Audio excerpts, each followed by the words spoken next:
So my name is Brandon Parnell. I am the Parts and Service Director here in Team One. I'd say my main function is to provide flow to the shop and help try and make sure everything's smooth as possible.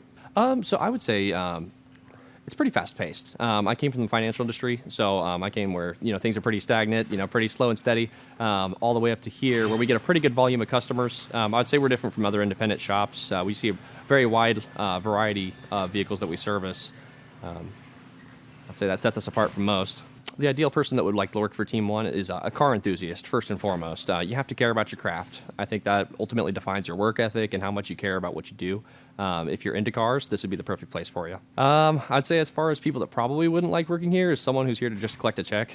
If you're not motivated, if you're not willing to work in a fast-paced environment, I would say this probably isn't the place for you.